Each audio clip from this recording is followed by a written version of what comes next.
হৰি বল কৃষ্ণ প্ৰভু। অ' কেনেকুৱা পালা ভূমিকম্পটো?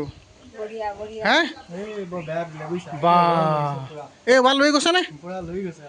ৰাম ৰাম হয় নেকি? বা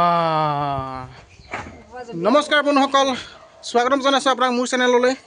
বৰ্তমান 4:44 এই ভূমিকম্পটো আহিছিলে আৰু এয়া দেখিছে ৱাল। এই ৱাল আপোনাৰ খহিবলৈ অকণমানতেহে। আজি জন্মাষ্টমীৰ দিন, ভগৱান ঈশ্বৰৰ কৃপাত আজি জন্মাষ্টমীৰ দিন, ভগৱানৰ কৃপাত আজি এই ৱালকেইখন বাচি গ'ল। হে প্ৰভু, আপোনাক বহুত বহুত ধন্যবাদ জনাইছোঁ। আপুনিয়ে সকলো প্ৰভু, আপুনিয়ে সকলো আৰু প্ৰভু।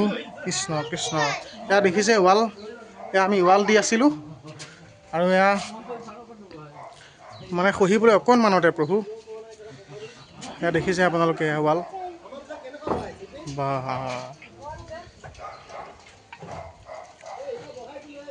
এয়া চাওক বন্ধুসকল, ৱাল গাঁঠি আছে, ৱাল খহিবলৈ অকণমানতে। এয়া আমাৰ মিষ্টেক কিবা এটা এষাৰ ক'ব, কওকচোন কি কয়? হয় নেকি? ৰাম ৰাম, আপুনি দুআষাৰ দিয়েনে?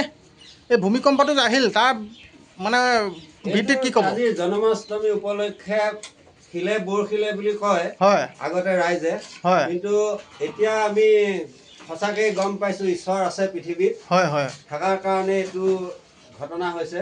হয় হয় হয় বৰ্তমান আমি এতিয়া ইয়াত পাকাৰ ঘৰৰ ৱাল গাঁঠি আছিলোঁ। হয় হয় হয় ৱাল গাঁঠি থকা অৱস্থাতেই ভূমিকম্পটো মাৰিলে আমি নামিবও সুবিধা পোৱা নাই।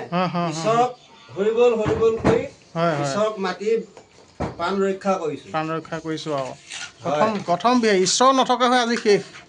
ঈশ্বৰ যে আছে পৃথিৱীত সেইটোকে মানে সত্য আৰু। অ' তুমি কি ক'বা?